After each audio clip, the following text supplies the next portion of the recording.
Welcome to Influential Sports, back with another video. And today, I got to talk about the New Orleans Pelicans and how they've been this season. They're currently 4-10. They're the 14th seed in the Western Conference. Had the second worst record in the West. Only team worse than them is the Utah Jazz. One of the worst records in the league this season. And the Pelicans aren't even playing bad. They just had a game last night with the Lakers, and they kept it close. The Pelicans are definitely one of the best rebounding teams in the league, but their injury report is insane. And because most teams are running 8 to 9 man rotations, and out of their 8 rotational players, and 7 of them are hurt right now. So I don't know if there's something going on with New Orleans with the training staff, but that's a serious concern. It started the first day of the season, or the second day of the season. DeJounte Murray went out with a hand injury, out 4 to 6 weeks when that happened, and it still ain't even been a month yet. So his earliest return could be around Thanksgiving break. It could be 2 weeks after that. So we're not even sure about DeJounte. And that's just the unfortunate play that happened in the game. And then you had Zion Williamson. He went out with a hamstring injury not too long after. He's out indefinitely, so there's no timetable for his return. That's a scary thing to think about, especially because Zion is so good, but he keeps missing time. So you would never see his full potential. You would never see the Zion's full potential because he's consistently hurt.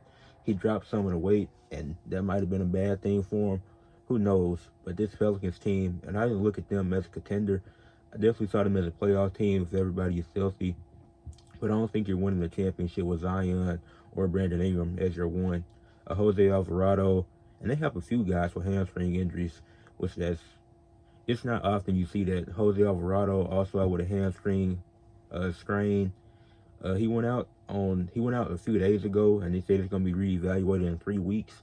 And when you hear reevaluated, that means he's getting another test to see if he's good to go. So he could be out longer than those 3 weeks.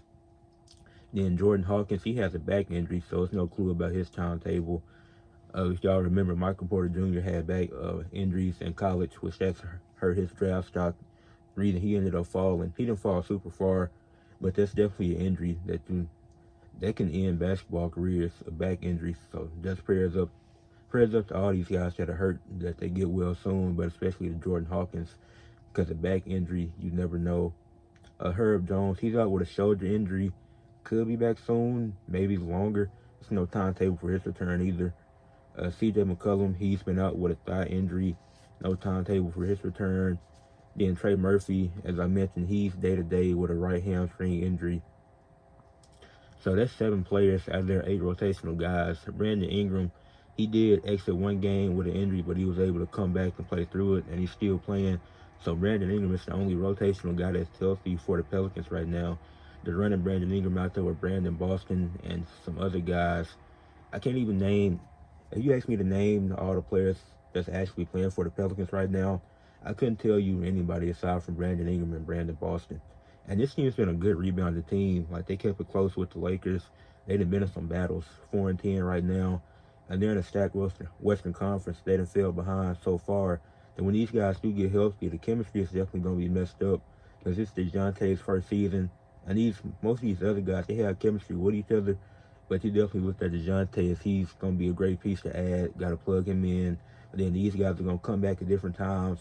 Could be even further back behind because more than half of these guys don't even have timetables for their return. And honestly, I think the Pelicans' season is over already, even though it's been about a month into the season. And you can say it's too early. If you disagree, it's fine.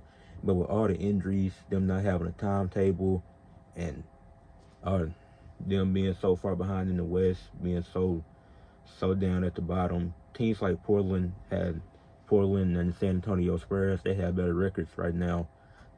I think they didn't fell too far behind to make a real push. They could potentially make the play in, but with the injuries, I don't see them getting too far.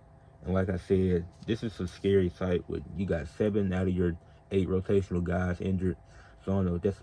Some of this just unfortunate situations.